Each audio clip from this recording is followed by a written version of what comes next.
So Conor McGregor had words for Umar Nurmagomedov after Umar pulled out of the fight against Corey Sandhagen. By the way, we now know why Umar had to pull out. He posted this to his Instagram. He wrote, "Anything can happen, and injuries are just part of sports life. Praise be to Allah in any situation. Of course I'm upset, but I have no complaints. Giving my shoulder a break, and will come back stronger, inshallah."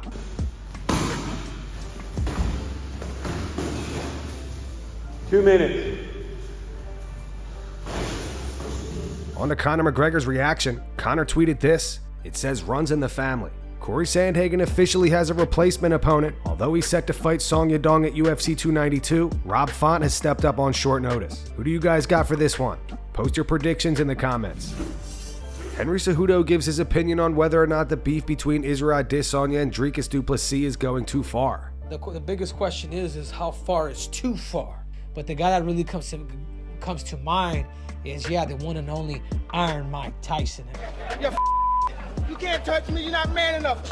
You hoe. Come and say in my face. And I remember, when I was co-hosting Hot Boxing with Tyson, and I started talking to Mike, and I think I want to say that I was even there with Khabib, and we were talking about smack talking, like, how far should you take the trash talk? Like, how much is too much? And I'll never forget it because I really looking at it through Mike Tyson. He's like, listen. In this business, everything goes. Everything goes. Promoting the fight, everything goes. Israel Adesanya, I know a lot of times, I may come off as a hater, maybe just a little bit, but I guess everything goes, man.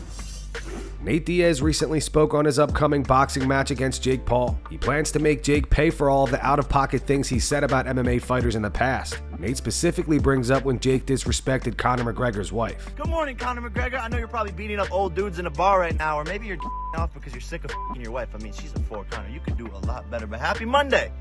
My team sent you a $50 million offer this morning. $50 million cash, proof of funds. The biggest fight offer you've ever been offered, but you're scared to fight me, Conor. Nate went on to say this guy thinks he'll actually beat everybody's ass, and he's louder than all you fools who are really beating people's asses. So now I have to step the out to box real quick and whip this motherfucker's ass, so we'll know who the real ass whipper is. Understand what I'm saying? People saying, oh, it's a mismatch and this and that. Well, then you fight him, motherfucker. Make sure the best fights are happening because that's what I'm here to see when I'm watching fighting. And this fool's popping off in interviews. We're real fighters. Prove it, motherfucker. I'm gonna go beat his ass for talking shit. And then he was talking shit to Conor McGregor and dissing his wife and shit on some real disrespectful stuff that he shouldn't be saying. And nobody's saying shit. I'm the one that said shut the up. I'm gonna whoop your ass for real. On potentially returning to the UFC, Nate continued, I'm gonna get this fight done with, and then everything changes with every fight. People don't understand that. Everything changes with every fight. Like the fight show last week, and every fight show that happens changes the whole bracket. If they'll have me, I would love to go back to the UFC. I got love for Dana White either way. I don't care what he says. It's all business. I just want to do my thing and get back to what I do. Fight for real. Kevin Lee in a recent interview discusses his recent retirement announcement. He says that he should have retired after losing to Charles Oliveira. Speaking to Submission Radio, Kevin said, my knees have just been giving me hell for 3 years now. The hardest thing before this was weight cutting, right? Me going up to 170 kind of alleviated that, but I've never had to deal with this type of injury before. I don't move the same. I'm not moving the same speed as I was before. I had to take it easy the whole camp, then try to turn it on during the fight, and honestly, I just wasn't ready for that speed. My body is just not. My knees are not prepared. I've got a torn ACL. I've had it since that Diego Sanchez fight. I decided not to get surgery after the Diego Sanchez fight and just strengthen it and fight on. But it's pretty obvious and clear that I need to have surgery on it. If I'm really being honest, it's something that I've been thinking about since I fought Charles Oliveira. Even Firas Zahabi will tell you. Sometimes when you get done with a fight and you walk into the back, sometimes you have moments like, what the f did I just do? What are we doing?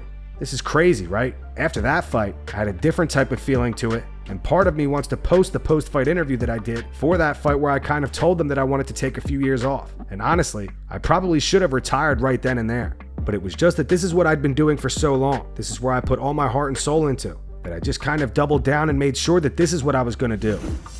Last night, Dana White had some major fight announcements for UFC 294 in Abu Dhabi. The rematch between Islam Makhachev and Charles Oliveira is set to headline the event. Islam tweeted this. He wrote, "See you soon, guys." And Charles Oliveira tweeted, "I'm very happy. Let's get what's ours. Thank you, Jesus."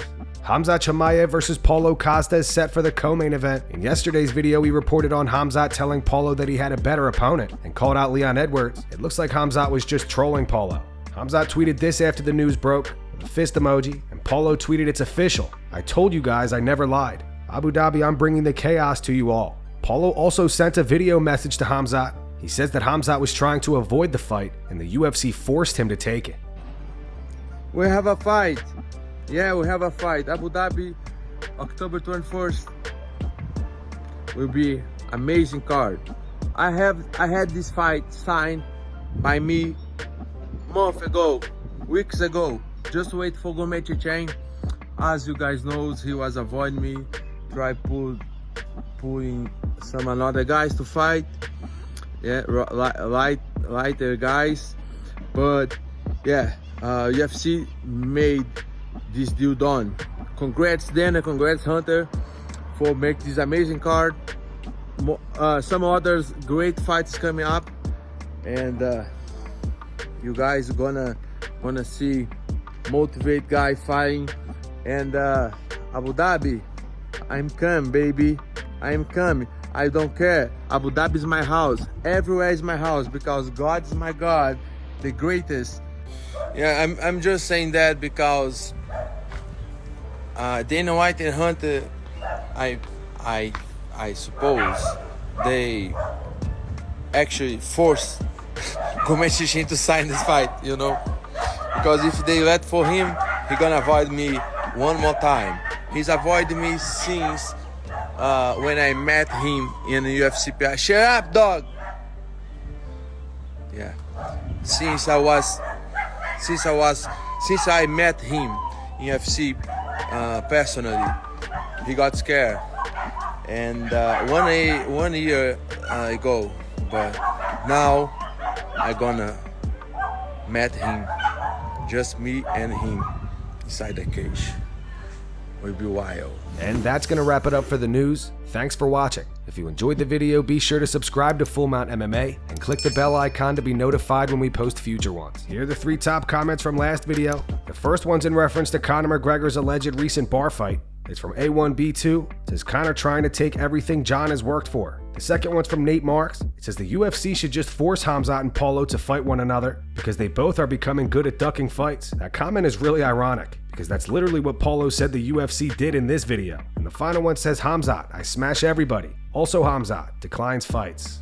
Those were the 3 top comments from last video. If you want to be featured on the next one, all you have to do is comment down below. If you missed yesterday's news, click the video on screen to get caught up. And make sure to go subscribe to our second channel where we post our exclusive MMA interviews.